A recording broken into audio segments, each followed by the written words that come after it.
19 জুলাই বিকেল মা বাবার সঙ্গে বারান্দায় দাঁড়িয়ে 4 বছর বয়সী শিশু আহাদ। বাসার নিচেই চলছে ধাওয়া পাল্টা ধাওয়া। হঠাৎ মাটিতে লুটিয়ে পড়ল শিশু আহাদ। বাবা ভাবলেন মাথা ঘুরে পড়ে গিয়েছে হয়তো। তবে আহাদকে তুলে নিতেই রক্তে ভিজে গেল কোল। তারপর কি হলো? কেনই বা রক্তাক্ত হয়ে গেল আহাদ? কিভাবেই বা তার পরিবারের সেই সুন্দর বিকেলটি নারকীয় অভিজ্ঞতায় পর্যবসিত হলো, যা সারা জীবন বয়ে বেড়াতে হবে আহাদের বাবা মাকে। জানাচ্ছেন সহকর্মী সাইমুম জান্নাত।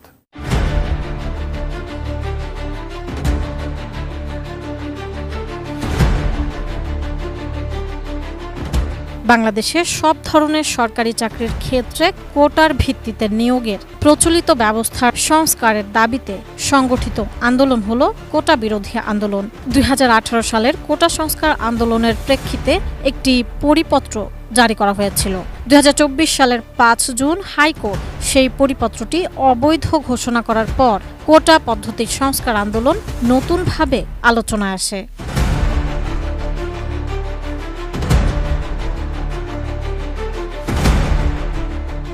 শুরুতে আন্দোলন সভা সমাবেশের মধ্যে স্থির থাকলেও 14 জুলাইয়ের পর তা তীব্র আকার ধারণ করে। এই আন্দোলনের ফলে আন্দোলনকারী শিক্ষার্থী, পুলিশ এবং আইন শৃঙ্খলা রক্ষাকারী বাহিনী এবং ছাত্রলীগ নেতাকর্মীদের ব্যাপক সংঘর্ষ হয়।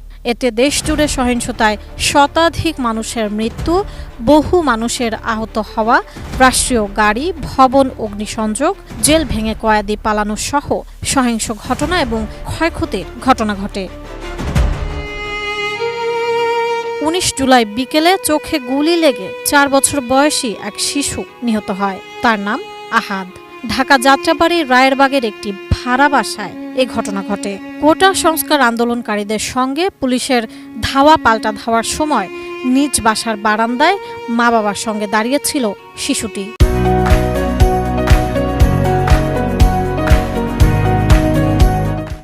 হঠাৎ মেঝেতে লুটিয়ে পড়ে আহাদ।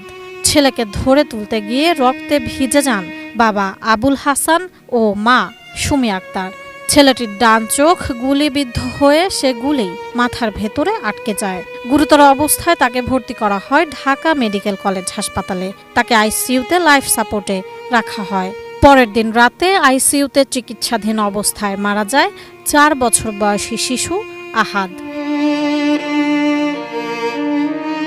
নিহত আহাদের চাচা বলেন, তার ভাই আবুল হাসান রায়েরবাগ এলাকায় 11 তলা ভবনের 8 তলায় স্ত্রী সুমি, বড় ছেলে দিহান ও ছোট ছেলে আহাদকে নিয়ে বসবাস করতেন। হাসান ঢাকা আয়কর বিভাগে চাকরি করেন। হাসানের গ্রামের বাড়ি ফরিদপুরের ভাঙ্গার মানিকদহ ইউনিয়ন পরিষদের পুখুরিয়া গ্রামে।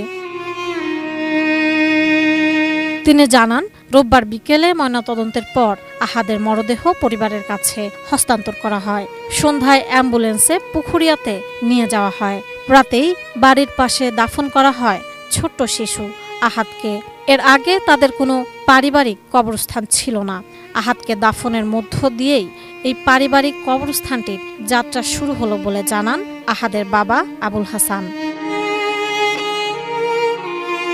21 জুলাই বাংলাদেশ সুপ্রিম কোর্ট হাইকোর্টের দেওয়া রায় বাতিল করে ও সরকারি চাকরিতে মেধার ভিত্তিতে 93% নিয়োগ দেওয়ার নির্দেশ প্রদান করে। 23 জুলাই এই বিষয়ে সরকার প্রজ্ঞাপন জারি করে।